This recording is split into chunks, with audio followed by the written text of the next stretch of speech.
Hello दोस्तों, स्वागत है आप सभी का हमारे चैनल हिंदी साहित्य समाधान में। तो हम लोग शुक्ल जी के इतिहास में वीर गाथा काव्य पढ़ रहे थे।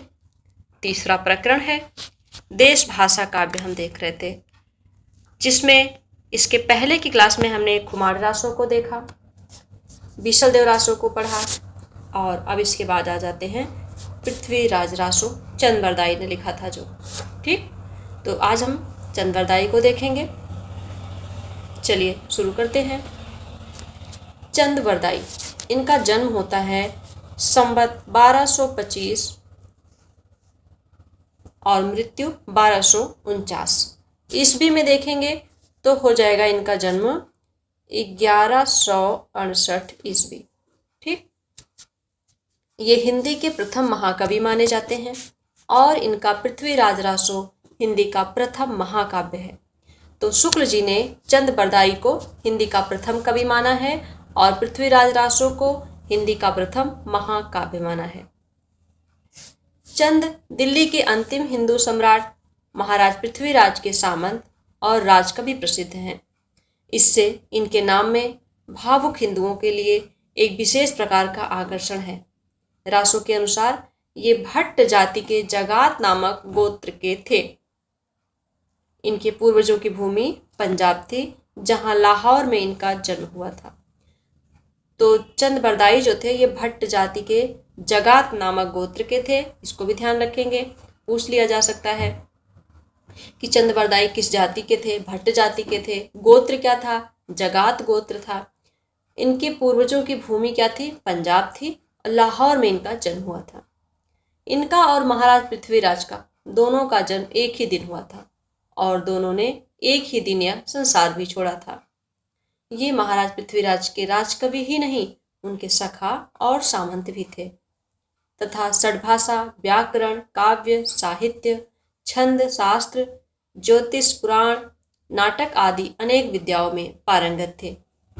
इन्हें जालंधरी देवी का इष्ट था। तो जालंधरी देवी का इष्ट किसे था?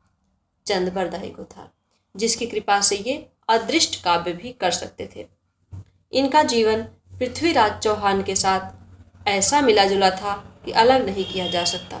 युद्ध में, आखेट में, सभा में, यात्रा में सदा महाराज के साथ रहते थे और जो बातें जहां होती थी सब में सम्मिलित रहते थे। पृथ्वीराज रासो 2500 पृष्ठों का बहुत बड़ा ग्रंथ है। तो पृथ्वीराज रासो कितने पृष्ठ हैं? पृथ्वीराज रासो में 2500 पृष्ठ हैं। इसमें 69 समय हैं, सर्ग या अध्याय हैं। पृथ्वीराज रासो में जो सर्ग या अध्याय हैं उन्हें क्या कहा गया है? तो उन्हें समय कहा गया है। प्राचीन समय में प्रचलित प्रायः सभी छंदों का व्यवहार हुआ है, लेकिन इसमें जो मुख्य छंद हैं वो कौन कौन से हैं? मुख्य छंद हैं कवित्त, छप्पर, दूहा, तोमर, त्रोटक, गाहा और आर्या। जैसे कादंबरी में प्रसिद्ध है कि उसका पिछला भाग बाण के पुत्र ने पूरा किया, वैसे ही रासो के पिछले भाग का भी चंद के पुत्र जल्हड़ द्वारा पूर्ण किया जाना कहा जाता है। तो पृथ्वीराज रासो को पूरा किसने किया था? चंद बरदाई के पुत्र जल्हड़ ने। रासो के अनुसार जब शहाबुद्दीन गोरी पृथ्वीराज को कैद करके गजनी ले गया, तब कुछ दिनों पीछे चंद भी वहीं गए। जाते समय कवि ने अपने पुत्र जल्हड़ के हाथ में रासो की पुस्तक देकर उसे पूर्ण करने का संकेत किया। जल्हड़ के हाथ में रासो को सौंपे जाने और उसके पूरे किए जाने का उल्लेख रासो में है। पुस्तक जल्हड़ हथ दय चल गज्जन निपकाज, रघुनाथ चरित हनुमंत कृत भूप भोज उद्धरिय जिमे। पृथ्वीराज सुजस कवि चंद कृत चंद नंद उद्धरिय जिमे। पृथ्वीराज रासो में आबू के यज्ञ कुंड से 4 क्षत्रिय कुलों की उत्पत्ति तथा चौहानों के अजमेर में राजस्थापन से लेकर पृथ्वीराज के पकड़े जाने तक का सविस्तार वर्णन है। तो पृथ्वीराज रासो में कहां से कहां तक का वर्णन है? आबू के यज्ञ कुंड से 4 क्षत्रिय कुलों की उत्पत्ति तथा चौहानों के अजमेर में राजस्थापन से लेकर पृथ्वीराज के पकड़े जाने तक का वर्णन है। इस ग्रंथ के अनुसार पृथ्वीराज अजमेर के चौहान राजा सोमेश्वर के पुत्र और अर्णोराज के पौत्र थे। इस ग्रंथ के अनुसार जो पृथ्वीराज चौहान थे वे अजमेर के चौहान राजा सोमेश्वर के पुत्र थे। इनके पिता कौन थे? राजा सोमेश्वर। और इनके दादाजी कौन थे? वो अर्णोराज थे। सोमेश्वर का विवाह दिल्ली के तोमर राजा अनंगपाल की कन्या से हुआ। अनंगपाल की 2 कन्याएं थी, सुंदरी और कमला। तो जो पृथ्वीराज के पिता थे सोमेश्वर का विवाह दिल्ली के तोमर जो राजा थे अनंगपाल की कन्या से हुआ। इनके नाना थे अनंगपाल। अनंगपाल की 2 कन्याएं थी, सुंदरी और कमला।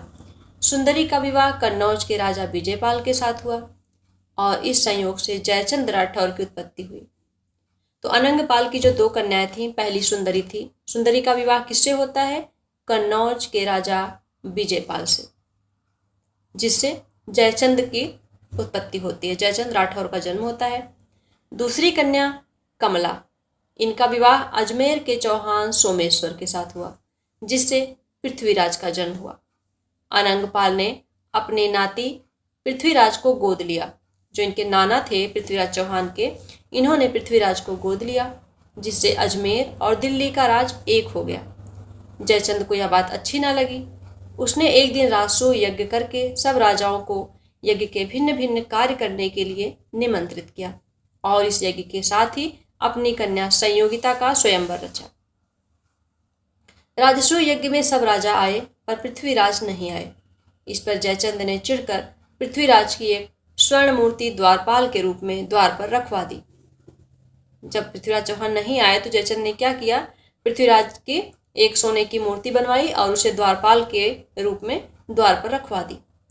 संयोगिता का अनुराग पहले से ही पृथ्वीराज पर था, अतः जब वह जयमाल लेकर रंगभूमि में आई तब उसने पृथ्वीराज की मूर्ति को ही माला पहना दी। इस पर जयचंद ने उसे घर से निकालकर गंगा किनारे के महल में भेज दिया। इधर पृथ्वीराज के सामंतों ने आकर यज्ञ विध्वंस किया। फिर पृथ्वीराज ने चुपचाप आकर संयोगिता से गंधर्व विवाह किया। कैसा विवाह? पृथ्वीराज चौहान और संयोगिता का विवाह कैसा था? गंधर्व विवाह था। और अंत में वे उसे हर ले गए। रास्ते में जयचंद की सेना से बहुत युद्ध हुआ, पर संयोगिता को लेकर पृथ्वीराज कुशलतापूर्वक दिल्ली पहुंच गए।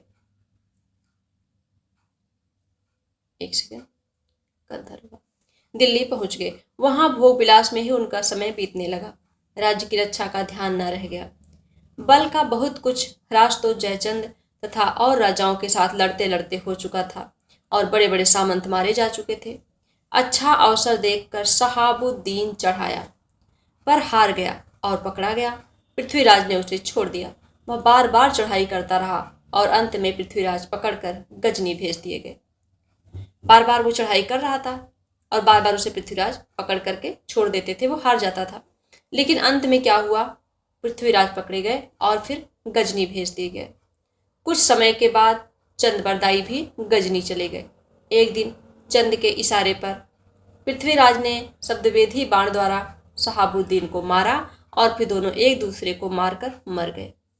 शहाबुद्दीन पृथ्वीराज के बैर का कारण यह लिखा गया है कि शहाबुद्दीन अपने यहाँ की एक सुंदरी पर आसक्त था जो एक दूसरे पठान सरदार हुसैन शाह को चाहती थी। जब ये दोनों शहाबुद्दीन से तंग हुए तब हार कर पृथ्वीराज के पास भाग आए। शहाबुद्दीन ने पृथ्वीराज के यहाँ कहला भेजा कि उन दोनों को अपने यहाँ से निकाल दो। पृथ्वीराज ने उत्तर दिया कि शरणागत की रक्षा करना क्षत्रियों का धर्म है, अतः इन दोनों की हम बराबर रक्षा करेंगे। इसी बैर से शहाबुद्दीन ने दिल्ली पर चढ़ाइयाँ की। यह तो पृथ्वीराज का मुख्य चरित्र हुआ। इसके अतिरिक्त बीच बीच में बहुत से राजाओं के साथ पृथ्वीराज के युद्ध और अनेक राजकन्याओं के साथ विवाह की कथाएं रासों में भरी पड़ी हैं। ऊपर लिखे वृत्तांत और रासों में दिए हुए संवतों का ऐतिहासिक तथ्यों के साथ बिल्कुल मेल न खाने के कारण अनेक विद्वानों ने पृथ्वीराज रासों को पृथ्वीराज के समसामयिक किसी कवि की रचना होने में पूरा संदेह किया है और उसे 16वीं शताब्दी में लिखा हुआ एक जाली ग्रंथ ठहराया है। पृथ्वीराज रासों को क्या ठहराया? जाली ग्रंथ। रासों में चंगेज, तैमूर आदि कुछ पीछे के नाम आने पर यह संदेह और भी पुष्ट हो जाता है। प्रसिद्ध इतिहासज्ञ राय बहादुर पंडित गौरी शंकर हीराचंद ओझा रासों में वर्णित घटनाओं तथा संवतों को बिल्कुल भाटों की कल्पना मानते हैं। पृथ्वीराज की राजसभा के कश्मीरी कवि जयानक ने संस्कृत में पृथ्वीराज विजय नामक एक काव्य लिखा है जो पूरा नहीं मिलता है। उसमें दिए हुए संवत तथा घटनाएं ऐतिहासिक खोज के अनुसार ठीक ठहरती हैं। उसमें पृथ्वीराज की माता का नाम कर्पूर देवी लिखा है, जिसका समर्थन झांसी के शिलालेख से भी होता है। तो प्रश्न बना कि पृथ्वीराज विजय जो है जयानक का संस्कृत में लिखा हुआ पृथ्वीराज विजय के अनुसार पृथ्वीराज की माता का नाम क्या है? कर्पूर देवी। पृथ्वीराज रासों में तो कमला है, लेकिन पृथ्वीराज विजय के अनुसार पूछे तो कर्पूर देवी। उक्त ग्रंथ अत्यंत प्रामाणिक और समसामयिक रचना है। कह रहे हैं कि जो पृथ्वीराज विजय है ये अत्यंत प्रामाणिक है और समसामयिक है। उसके तथा हम्मीर महाकाव्य आदि कई प्रामाणिक ग्रंथों के अनुसार सोमेश्वर का दिल्ली के तोमर राजा अनंगपाल की पुत्री से विवाह होना और पृथ्वीराज का अपने नाना की गोद जाना, राणा सबर सिंह का पृथ्वीराज का समकालीन होना और उनके पक्ष में लड़ना, संयोगिता हरण इत्यादि बातें असंगत सिद्ध होती हैं। इसी प्रकार आबू के यज्ञ से चौहान आदि 4 अग्निकुलों की उत्पत्ति की कथा भी शिलालेखों की जांच करने पर कल्पित ठहरती है, क्योंकि इनमें से सोलंकी, चौहान आदि कई कुलों के प्राचीन राजाओं के शिलालेख मिले हैं, जिनमें वे सूर्यवंशी, चंद्रवंशी आदि कहे गए हैं। अग्निकुल का कहीं कोई उल्लेख नहीं है। चंद ने पृथ्वीराज का जन्मकाल संवत 1115 में, चंद ने मतलब चंद बरदाई ने पृथ्वीराज का जन्मकाल संवत 1115 ईस्वी में देखेंगे तो क्या हो जाएगा? 1058 ईस्वी में। दिल्ली गोद जाना 1122 में और कन्नौज जाना 1151 में और शहाबुद्दीन के साथ युद्ध 1158 में लिखा है। पर शिलालेखों और दानपत्रों में जो संवत मिलते हैं उसके अनुसार रासों में दिए हुए संवत ठीक नहीं है। अब तक ऐसे दानपत्र या शिलालेख जिनमें पृथ्वीराज, जयचंद और परमार्दी देव, कौन थे? महोबे के राजा परमार्दी देव के नाम आए हैं, इस प्रकार मिले हैं। पृथ्वीराज के 4 जिनके संवत 1224 और 1244 के बीच में है, जयचंद के 12 जिनके संवत 1224 और 1243 के बीच में है, परमार्दी देव के 6 जिनके संवत 1223 और 1258 के बीच में है। इनमें से एक संवत 1239 का है, जिसमें पृथ्वीराज और परमार्दी देव राजा परमाल के युद्ध का वर्णन है। तो ये बता रहे हैं कि दानपत्र या शिलालेखों में जो नाम आए हैं वो यहाँ पे दिखा रहे हैं शुक्ल जी कि वो कितनी बार आए हैं। इन संवतों से पृथ्वीराज का जो समय निश्चित होता है उसकी सम्यक पुष्टि फारसी तवारीखों से भी हो जाती है। फारसी इतिहासों के अनुसार शहाबुद्दीन के साथ पृथ्वीराज का प्रथम युद्ध 587 हिजरी विक्रम संवत 1248 ईस्वी से सन 1191। फारसी इतिहास के अनुसार शहाबुद्दीन गौरी के साथ पृथ्वीराज का प्रथम युद्ध 587 हिजरी में। संवत में देखेंगे तो 1248 संवत ईस्वी सन 1191। अतः इन संवतों के ठीक होने में किसी प्रकार का संदेह नहीं है।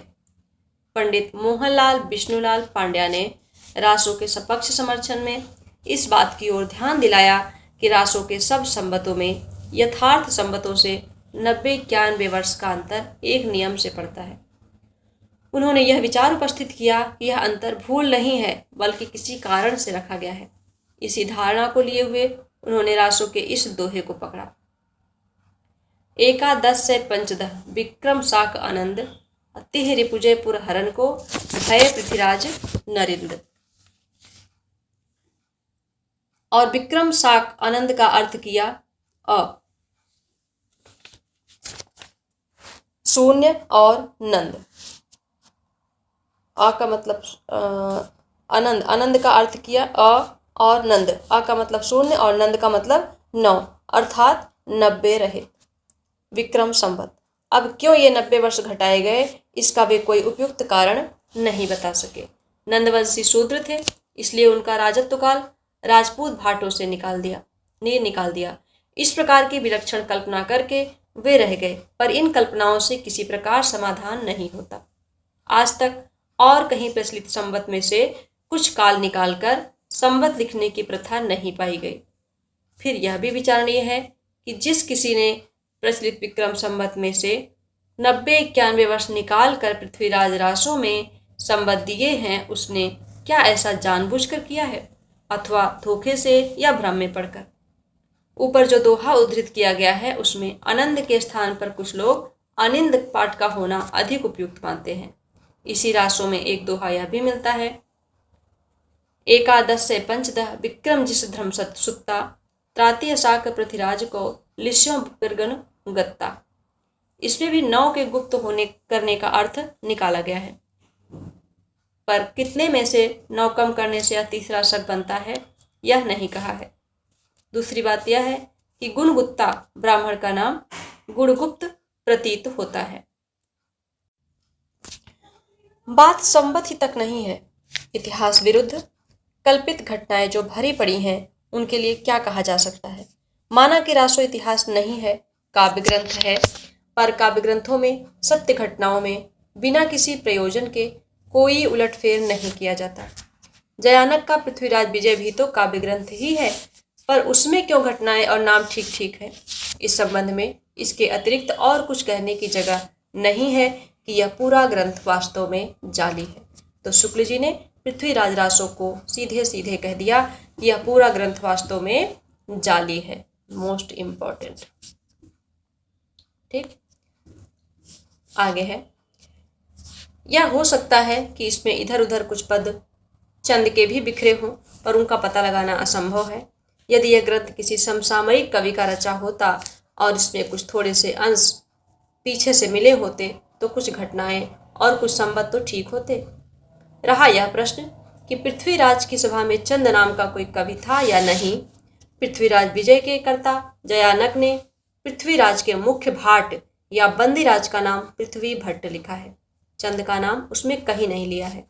पृथ्वीराज विजय के 5वें सर्ग में यह श्लोक आया है, तनयस चंद्रराजस्य चंद्रराज इवा भवत संग्रहम यश सुवृत्तनाम्यु व्यधात। इसमें यमक के द्वारा जिस चंद्रराज कवि का संकेत है यह राज बहादुर श्रीयुत पंडित गौरी शंकर हीराचंद ओझा के अनुसार चंद्रक कवि हैं, जिसका उल्लेख कश्मीरी कवि क्षेमेंद्र ने किया है। इस अवस्था में यही कहा जा सकता है कि चंद्रवरदायी नाम का यदि कोई कवि था तो वह या तो पृथ्वीराज की सभा में न रहा होगा या जयानक के कश्मीर लौट जाने पर आया होगा। अधिक संभव यह जान पड़ता है कि पृथ्वीराज के पुत्र गोविंदराज या उसके भाई हरिराज या इन दोनों में से किसी के वंशज के यहाँ चंद नाम का कोई भट्ट कवि रहा हो, जिसने उनके पूर्वज पृथ्वीराज की वीरता आदि के वर्णन में कुछ रचना की हो। तो यहाँ पृथ्वीराज के पुत्र का नाम भी पता चला, क्या था, गोविंदराज, और उनके भाई हरिराज, जिसने उनके पूर्वज पृथ्वीराज की वीरता आदि के वर्णन में कुछ रचना की हो। पीछे जो बहुत सा कल्पित भट्टभड़ंत तैयार होता गया उन सबको लेकर और चंद को पृथ्वी का समसामयिक मान उसी के नाम पर रासो नाम की यह बड़ी इमारत खड़ी की गई हो। फिर कहते हैं, भाषा की कसौटी पर यदि ग्रंथ को कसते हैं तो और भी निराश होना पड़ता है, क्योंकि वह बेठिकाने है और उसमें व्याकरण आदि की कोई व्यवस्था नहीं है। पृथ्वीराज रासो के विषय में शुक्ल जी ने कहा है, पूछा जा सकता है कि यह कथन किसने कहा, शुक्ल जी ने कहा। किस ग्रंथ के विषय में कहा कि भाषा की कसौटी पर यदि ग्रंथ को कसते हैं तो और भी निराश होना पड़ता है, तो ये कहा इन्होंने पृथ्वीराज रासो के संदर्भ में। ठीक, इंपॉर्टेंट कथन है, ध्यान रखेंगे। दोहों की और कुछ कुछ कवित्वों की भाषा तो ठिकाने की है, पर त्रोटक आदि छोटे छोटे छंदों में तो कहीं कहीं अनुस्वरांत शब्दों की ऐसी मनमानी भरमार है जैसे कि संस्कृत प्राकृत की नकल की हो। कहीं कहीं तो भाषा आधुनिक सांचे में ढली सी दिखाई पड़ती है। क्रियाएं नए रूपों में मिलती हैं, पर साथ ही कहीं कहीं भाषा अपने असली प्राचीन साहित्यिक रूप में भी पाई जाती है, जिसमें प्राकृत और अपभ्रंश शब्दों के साथ साथ शब्दों के रूपों और विभक्तियों के चिन्ह पुराने ढंग के हैं। इस दशा में भाटों के इस वाकजाल के बीच कहाँ पर कितना अंश असली है, इसका निर्णय असंभव होने के कारण यह ग्रंथ न तो भाषा के इतिहास के और न साहित्य के इतिहास के जिज्ञासाओं के काम का है।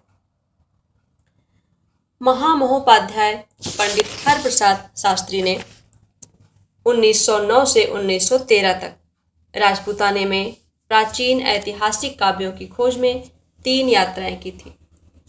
उनका विवरण बंगाल की एशियाटिक सोसाइटी ने छापा है। उस विवरण में पृथ्वीराज रासो के विषय में बहुत कुछ लिखा है और कहा गया है कि कोई कोई तो चंद के पूर्व पुरुषों को मगध से आया हुआ बताते हैं, पर पृथ्वीराज रासो में लिखा है कि चंद का जन्म लाहौर में हुआ था। कहते हैं कि चंद पृथ्वीराज के पिता सोमेश्वर के समय में राजपूताने में आया और पहले सोमेश्वर का दरबारी और पीछे से पृथ्वीराज का मंत्री, सखा और राजकवि हुआ। पृथ्वीराज ने नागौर बसाया था और बहुत सी भूमि चंद को दी थी। तो ये प्रश्न बन सकता है कि पृथ्वीराज ने कौन सा नगर बसाया था? नागौर बसाया था। और उसकी बहुत सी भूमि किसको दी थी? चंद बरदाई को दी थी। ये भी इम्पॉर्टेंट है। तो जहाँ जहाँ पर हाईलाइट करती जा रही हूँ मैं, वो सभी कथन शुक्ल जी की बहुत इम्पॉर्टेंट है, जहाँ से प्रश्न बन चुके हैं। ठीक, मैं उन्हीं को हाईलाइट कर रही हूँ। शास्त्री जी का कहना है कि नागौर में अब तक चंद के वंशज रहते हैं। इसी वंश के वर्तमान प्रतिनिधि नानूराम भाट से शास्त्री जी की भेंट हुई। तो इसी वंश के जो वर्तमान प्रतिनिधि हैं, कौन है? नानूराम भाट। उन्हीं से शास्त्री जी की भेंट हुई। शास्त्री जी कौन? ये महामहोपाध्याय हरप्रसाद शास्त्री जी। उसमें उन्हें चंद का वंश वृक्ष प्राप्त हुआ। ठीक, तो उनसे ही उनको चंद बरदाई की जो वंशावली थी वो प्राप्त हुई, जो कि इस प्रकार है। तो यहाँ पर चंद बरदाई की वंशावली दी गई है। इनको हम नहीं देखेंगे इस क्लास में, इनको हम अगली क्लास में पढ़ेंगे। ठीक, तो उम्मीद करती हूँ क्लास आपको अच्छी लग रही होगी, समझ में आ रहा होगा। ये जितने भी कथन हैं जिनको भी हाईलाइट कर रही हूँ, ये बहुत ही महत्वपूर्ण कथन हैं। ये टीजीटी, पीजीटी और सभी एग्जामों में, यूजीसी नेट में भी कई बार पूछे जा चुके हैं। तो सभी प्रमुख परीक्षाओं में यहाँ से प्रश्न बनते ही बनते हैं। आपको इनके कथनों को सभी को ध्यान देना है, क्लास को ध्यानपूर्वक सुनना है। ठीक, चैनल को सब्सक्राइब कर लेंगे। क्लास अच्छी लगे तो एक बार इसको शेयर भी करेंगे। क्लास पूरी देखने के लिए आप लोगों का बहुत बहुत धन्यवाद।